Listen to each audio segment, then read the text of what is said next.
At Kroger, we know the minute a tomato is picked, the fresh timer starts. The sooner we get our produce to you, the fresher it is. That's why we've shortened the time from harvest to home for our tasty tomatoes, strawberries, and salads. So no matter how you shop, you have more time with your fresh produce. Kroger, fresh for everyone. Save big on your favorites with the Buy 5 or More, Save $1 each sale. Simply buy 5 or more participating items and save $1 each with your card. Kroger, fresh for everyone. Martyrs and Missionaries is a production of Revive Studios. As you may know, Revive Studios consists of two major podcasts, this podcast, Martyrs and Missionaries, and Revived Thoughts.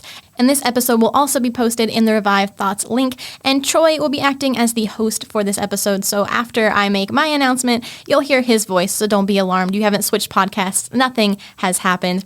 But before that, I want to give you an update on what the next episode of Martyrs and Missionaries is going to be. And I think you'll be very excited because this is somebody that I should have done a very long time ago. Somebody who is, without a doubt, one of the top names in missionaries of all time, and that is Hudson Taylor. I'm currently reading his autobiography called A Retrospect, so if you've read Spiritual Secret, that's by his son, and a lot of the quotes that are used come from A Retrospect. And it's been a really good read so far, so look forward to that coming soon, and in the meantime, enjoy this episode.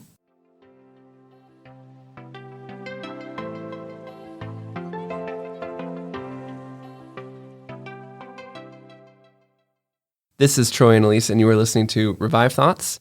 All right, so I said, Elise, this episode does not have Joel, and I'm not even sure if saying this is an episode is quite the right thing. It's more like kind of an announcement bumper idea that both Elise and I had, and we want to share it with you. Now, if you were a Revive Thoughts listener, maybe especially if you're some of our newer listeners and you're wondering who Elise is the host of Martyrs and Missionaries. Elise is also my wife, and so we are sharing this idea. We've been kind of talking about it for a while. It's something that affects her show, Martyrs and Missionaries, a whole lot, but it also affects the show that we're doing too. Revive Thoughts talks about people constantly who are either going to the mission field or ascending missionaries. But the other reason we really want to talk about this too is because it's a subject that I think a lot of people interact with. It's something we're interacting with today that people don't really know maybe fully how they're supposed to approach it. But before we talk about that, Elise, say hey, let everyone know you're here. Hello, very excited to this episode. We've been looking at doing this for a while now and weren't really sure how to do it because it's kind of an odd subject. It's not something people really talk about. But I wanted to mention we actually are overseas ourselves. So for those of you who don't know, who are new to the show, or we don't mention it very often, but we actually live in Indonesia. So if you thought we were stateside this entire time, then that's a surprise. But we've been over here for a year, and we live in Java on the biggest island, or well, the most populated island, not the biggest island.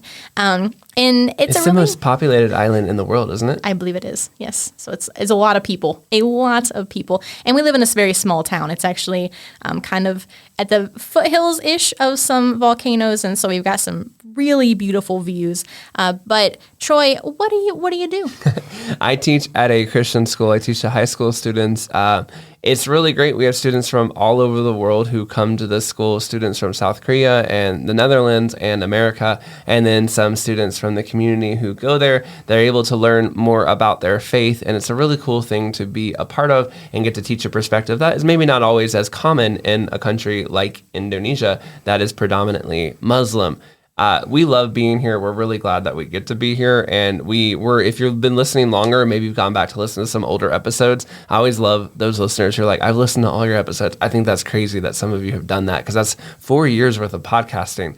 You may remember that we were in Cambodia before. This last year, we've been in Indonesia. And as far as we know and can tell, we're going to be in Indonesia for a very long time. Now, we've wanted to do this episode and kind of this subject for a while, but I think what's really putting it on our minds right now and kind of brought it to the forefront is that Elise and I are getting ready to go back to the States for the summer. In about a week and a half, we will be flying the many, many hours it takes to get from Indonesia back to the States. We will then be dealing with all the fun of jet lag, of trying to get your sleep back situated from a 12-hour, literally night and day shift. And I don't want to sound too cool, but we're going over hemispheres here too. So we're jumping over the equator line, getting back to America. And I think this is why it's kind of putting it on our mind right now. And so we will be in the United States for the next 2 months. And then it will probably be the only time we're in the United States for quite a while. We are not expected. Like 2 years. Yeah, we're not expected to be back in the United States for really anything for a few years. So if you're somebody who's been following us, you've been talking to us, you enjoy our show, you maybe interact with us on Twitter, you listen to these podcasts, we would love for you to follow us on our Facebook group, Following the Frasiers. We'd love for you to consider supporting us or looking at us in that way. And hey, if you're like, hey, where are you going to be in the States? We'd love to meet up with you, or we'd love, I'm a pastor at a church, or my pastor would love to meet you. We would love to hear where you're going to be at, because we only get a couple months to do it. And, if you're listening to this in 2024, this moment's already passed for you. But you missed your window. But if you're listening to this as it's kind of coming out, please reach out. We would absolutely love to see what we can do. You never know. We might be closer to you than you think. And we're always looking to meet people. And that's actually one of the things I think I find the hardest about being overseas, is that we have listeners who are reaching out, talking to us, and we can't do anything with you physically because we're not physically there. So please reach out. Don't be shy. The worst we can say is maybe it won't work out, but we'd love to see if we can try. The subject that we want to talk to you about is the life of missionaries. And what I kind of mean by that, and Elise talks about martyrs and missionaries all the time and the amazing, incredible things that people do all the time. And that's not necessarily the part we're interested in talking about. We're more talking about kind of the transitional life of those who live overseas. And we're not even going to really be using, I think, ourselves as the primary examples. Yes, we do live overseas, but we spend a lot of time talking to, and we have gotten to know a lot of people throughout the years, as people who've lived in China, Cambodia, now Indonesia. We've met and interacted with a lot of people, and we can kind of give some insight here.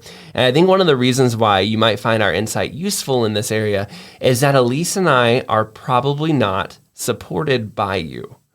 And that makes a really key difference, because a lot of people you interact with and talk with and are kind of going around, if you do know them, they are often probably a little bit guarded around you about what they say, what they're feeling, and what's going on, because they're nervous, I'm guessing, that you could become a potential supporter or may already be a supporter of theirs. And I cannot tell you how important it is to people who are in this line of life and their support network, and a fear of losing a supporter, saying something wrong, putting their foot in their mouth, sharing an emotion that I was just telling them I was discouraged. I didn't know that they were going to, rescind that money or something like that, is ever present. Everyone who's done stuff like this will tell you that it does happen sometimes, and that it's a fear of theirs that lives with them. So they tend to be pretty guarded around others, but we are not supported by you, more than likely, some of you, but more than likely not. And so it's not a very big deal for us to tell you what we're going to tell you. And I think it's important,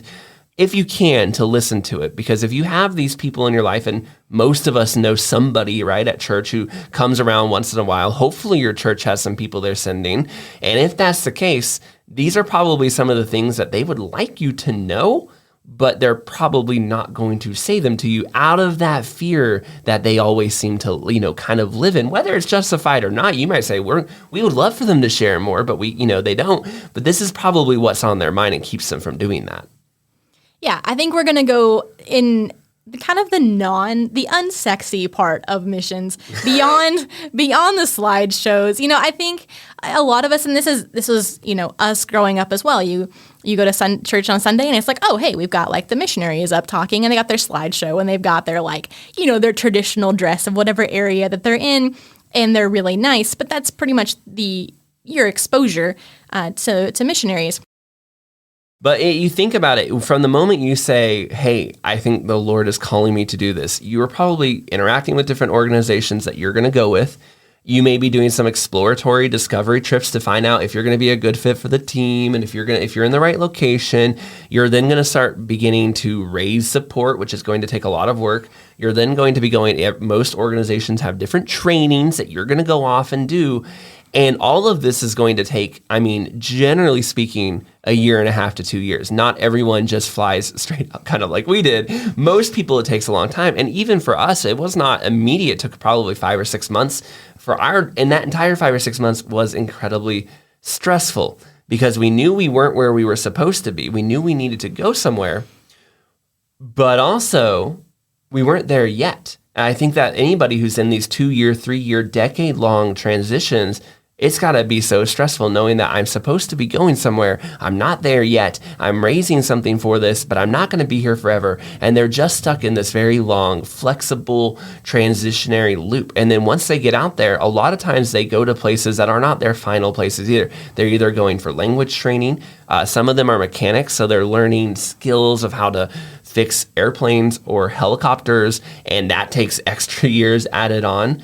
And it can be an extremely long journey. And then sometimes you're learning a language that will help you learn the next language from a group of people way out there.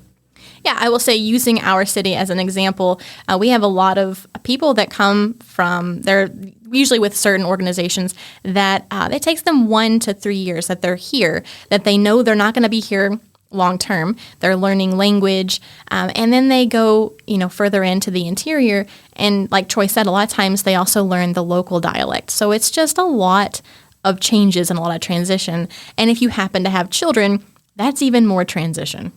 All of that just to get and arrive at the location of the place that you will then begin to forge relationships. There's not many other positions really, I think, in the world, maybe doctors and lawyers, where it's going to be an extra, 4 to 8 years of training on top of that. But that's what this group of people is probably going to be doing the entire time, stressfully trying to figure out, is the Lord in this? Am I going to be able to do this? What blocks come along the way? Everything from, is this country open or closed? Is there going to be visa problems? Is that tribe going to interact with me okay? Is there going to be a position for me? How am I going to learn all the cultural insights that normally comes, like what other religions are in that area that are going to be pushing against me as I go? What about my children? Are they going to have schools in that area? Are there going to be hospitals in that area nearby? All these floods of questions, you can get them answered to a degree before you get there. But the truth of the matter is many of these questions really aren't understood until you finally have arrived at that location that it could have taken you. It is not uncommon for it to be 6 years before you're finally kind of at the spot where you're probably supposed to be.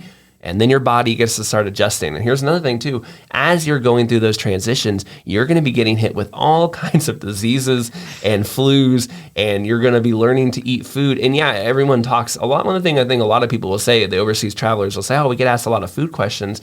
But what you don't probably maybe think about as much is everything you're eating has the potential to cause you extreme stomach pain later on. And that you're not only trying new foods, but you're also learning, is this safe for me or not? Is this hygienic or not? Am I going to have some very stomach hurting diarrhea for eating what I just ate later on? And sometimes the answer is yes, learning to take things like parasite dewormer on a semi-irregular basis. All these kinds of gross things that you and your kids and everyone in the family, maybe those things don't necessarily make it on the slideshow back home. We don't put those up on the PowerPoint. And that was the weekend we could barely move. But there's something that I promise you, the people in your life that that you sent overseas, they're having to deal with those things in real time. They may not be sending those back to you because you may not want to know it, but it is a part of their lives. They're getting hit with tons of body, physical. You don't want to know how often. I mean, if this was like a ratio of how much time is spent where, the bathroom comes up a lot more than it probably should. It's not good. It's not good. But then you also have the parasites, stomach issues, and things like that. This depends on where you're at, right? So if you're in the urban areas, you're probably not going to be dealing with this as much, but I do think that you probably still deal with just illnesses. So whenever you switch to a different area, you're just going to catch every single thing that comes along. So if you're doing language, for example, you're going to be spending a lot of your language time catching a lot of different bugs. So it kind of adds a little extra layer of misery that's not anticipated. Not anticipated, and there's really no way you can't avoid it really per se. It's just going to happen. And Elise just brought up another good point. You may be in a rural area. Maybe when you think of somebody, you think of a tribe in the Serengeti, right? Some people are in those positions. Other people are in cities bigger than your city back home. right? Like there are people who are all over different parts of Asia and South America that are in cities that are massive compared to cities back in America, but that doesn't mean that they're living up to the same standard, but it also doesn't mean they're living in a tribe in a hut either. There are so many different versions of what they could be doing, and each person is doing something that's going to be a little bit unique to them. And moving to the next part though, even once you've arrived at the location, you have not fully arrived yet. And you begin to kind of have this strange transition where your new place you're living is your new home, but you also are going back to the old country, your old home. But the old home is changing too. You've been gone for 2, 3, 4 years, and things are shifting there. There are things that are happening. You're missing new songs, you're missing elections, you're missing important things that are important to the folks back home, but you've been living in a completely different world. And likewise, you've also been changing a little bit. You've been growing and learning and doing new things.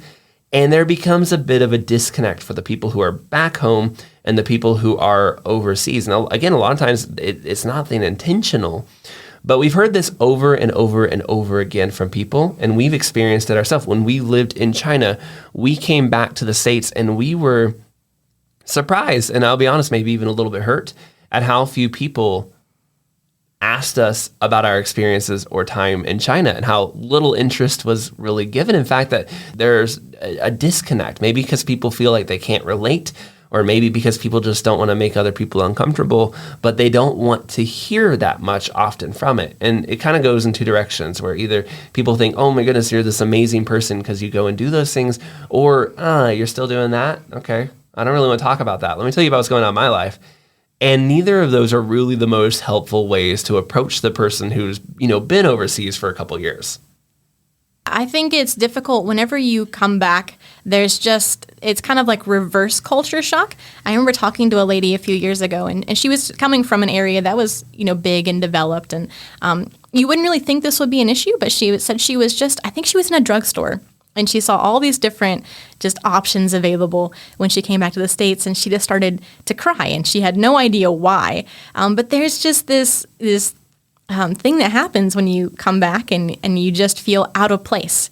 And so you're kind of feeling maybe a little more vulnerable than you normally would, and just kind of like a fish out of water. So, and that kind of compounds when people don't know how to talk to you.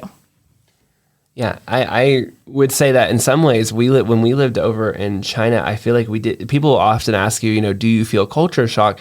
I feel like I experienced more culture shock returning to America after having lived over in China for 2 years. I felt like it was more difficult transitioning back to living in America for a few years because of just how different how much I'd gotten used to the way life was, and then going back over and saying, whoa, like I can just say whatever I want and I don't have to worry necessarily about, the CCP being mad at me or something like that. There were just so many little things where it was like I'd gotten used to this because I had to, and I didn't realize how much it was having an effect on me until afterwards, and I had a chance to kind of think about it. I was like, wow, that really did have a much more profound effect on who I was as a person. And I think it's true of many, many other people you will talk to, where when they're coming back over to America, if they've been gone for a couple of years, they're feeling a lot of emotions. They're missing their home. They haven't been back. They're missing foods that won't kill them.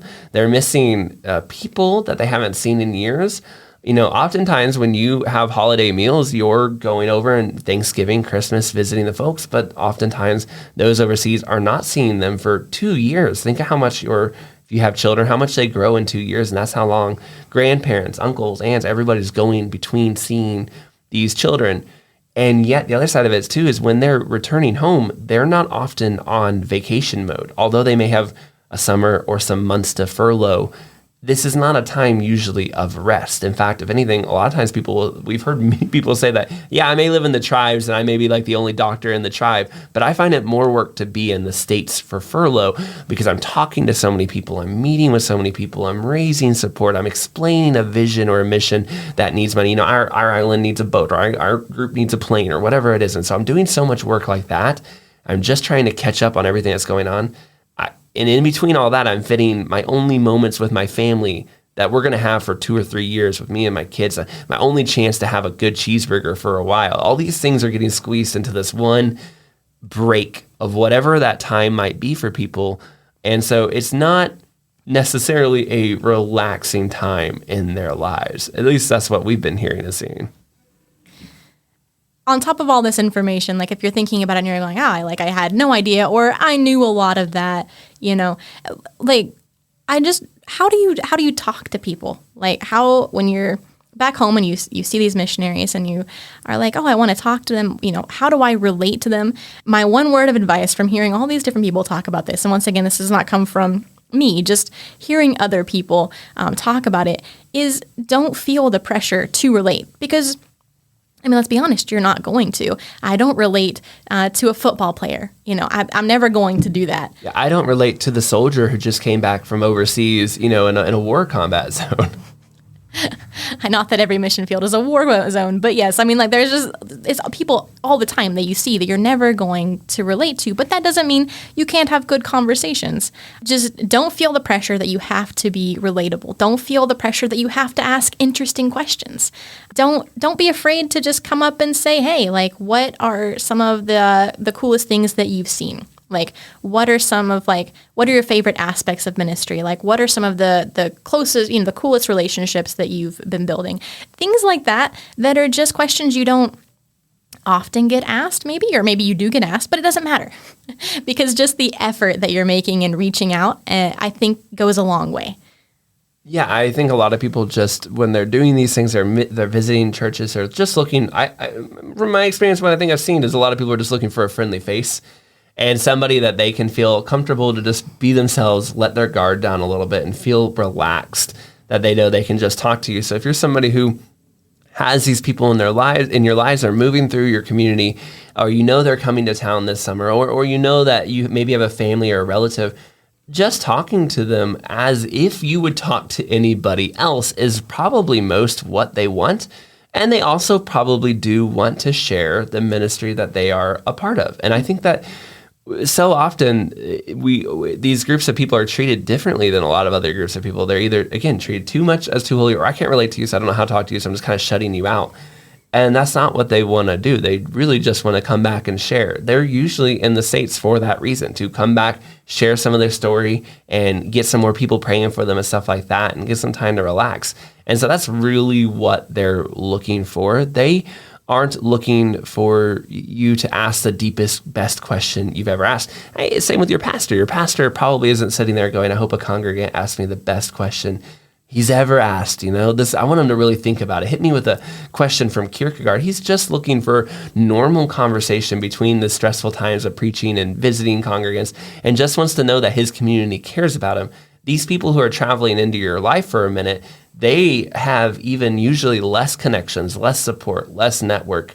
They're not normally as grounded, and they're looking for just that same aspect. Are there people who care about us back home, that when we know that we're in trouble and we send out some prayer requests, are there going to be people who I know I can count on, that family or those people, that face back in that church? I know that they're looking out for me, and that I'm not alone out here. There is a group of people who are the church is sending me, and so I can do this. Yeah. And then going back to the kid aspect as well, your kids are going to be dealing with a lot of things. A lot of times they may not want to come back because it's a lot of work for them as well. Their friends, they feel like, are back, in what they consider to be their home. So just, if you have kids, letting your kids play together, just basic things. I think, Troy said it well, it's kind of compared to a pastor. A lot of people feel the pressure to say something profound or be something profound, and don't, because they don't want that. Yeah.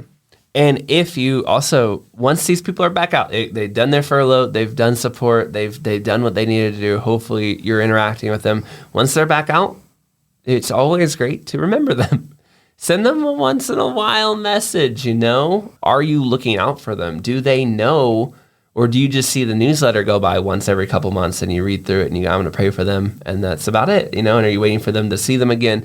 That it's an easy thing to do. It's one of the nice things about the current world. It used to be back in the Martyrs and Missionaries podcast era, you sent the person on a boat and they sailed around the world and they were gone, right? They're just, maybe we get a letter from them in a couple years. But they still got letters. But maybe they didn't get a letter for a couple of years and then they find out they were eaten or something. But that the worst case scenario. The worst. Well, you have some of those, so but that's not the way it is. I right? don't think that's going to happen nowadays. I mean, if that happens. Yeah, I was referring to back in those days. Yes. That was the thing, but today that doesn't happen. You can message your friends overseas usually tomorrow and get some answers. They may be in a country where they can't share everything, but they know you care. On the other side of that, if no one's messaging you and no one's checking in on you and no one is looking out for you, it's kind of even more hurtful, right? Because, geez, it's not like this letter has to travel around the world. You just have to hit enter, and yet you've not done so. Yikes, right? It's a little thing. I know we all live our lives and we're all busy, but you probably have some people in your life whom you are in this support with. And I think that a lot of them would love to hear a message from you just saying, some of the most encouraging messages we received is just a little, hey, we were praying for you during this time. How's that thing going? Or, hey, we were thinking of you during whatever. It means a lot. We have people who said, that I have a person who says, every morning I pray for you. And you know what? That honestly makes me feel amazing to know that. And that person has said that to us on many of our messages and things that we send. And it's deeply comforting to know that there is somebody who has that and is looking out for me. And I know that whatever I'm going through, this person is praying for me. Do you kind of respond to that when they're not in town? Let them know you're still thinking about them. It does take a little bit of work, but that's a good thing. And that's what I think the body can do. I think the people who are going don't expect the people who are back home to come, but they do expect and hope that the people back home are checking in and are looking out for them and are their prayer network. There's a famous story between Andrew Fuller and William Carey. Both of them had a heart for missions. William Carey is the one who's going to go to India. Andrew Fuller is the one who's going to stay back home, run the letters, run the prayer networks, run the support, and make sure that William had everything he needed. And William famously said to him, I will go into the pit if you will hold the rope. You have a lot of people going right now into the pits. You probably know some of them, and they're counting on you not to go into the pit with them, but they're just looking up to see, do I see a hand on that rope, or am I just falling into a pit by myself? If we get into some trouble, is someone going to be able to help me and pull me out of it? Maybe they can't physically do that, but spiritually, do I have people holding that rope? I always thought it would be really cool if you could get like 5 or 10 families together. Maybe they're anonymous or something, but you just kind of walk through. They would send you little tidbits of their journey, and every week or couple weeks you tune in and listen to a little bit of an update. Maybe one of them is at the very beginning of the journey and they're raising support, they're choosing their location, they're getting trained, and you'd walk with them for years, seeing them get out to the field and all the things they experience. But you'd also hear from the lives of other people as well, people who are already in the field, what they've been going through, maybe people who are getting ready to transition and come back to America. They've spent years on the field. And I always thought it would be really cool if you could hear from all those different perspectives, because we see, I think the church, I think we see these people interacting and doing things from far away, but it's so difficult for us to know all the little details of their lives and things they're going through. But I think a lot of us would, A, be really interested in knowing those things, and B, I think it's important that as we want to support, as the body's trying to support each other, knowing kind of what those little instances and glimpses. I always thought that would be a cool show, maybe someday. What's actually funny is you would think this would already exist, and it does exist, but not in a good way, not in the way we would like it to exist. If you look up YouTube and you're looking up like, missionary stories or missionary to this or, whatever, like modern missionary, pretty much what you're going to find is the Mormons. And I got to be honest, we shouldn't be losing to the Mormons on this. I mean, I feel like the Protestants should have something. So maybe we'll do this. Hopefully we can. I don't know when it'll be. I'm not promising anything, but it is an idea we've had. Hey, Revived Thoughts and Martyrs and Missionaries were once ideas of ours as well. So these things do happen. As we said, we hope you enjoyed this episode. Also, if you are wanting to learn more about Elise and myself and the things that we do in Indonesia, encourage you to go, if you have a Facebook, join us there on Following the Frasiers. We will also have a link to our support if you would like to do some of that kind of stuff. And we would love to connect with you again if you're going to be able to reach out to us in the States. Again, you never know, we might be closer to you than we think as we're traveling, and we would love to hear from some of you. This is Troy and Elise, and you were listening to Revive Thoughts.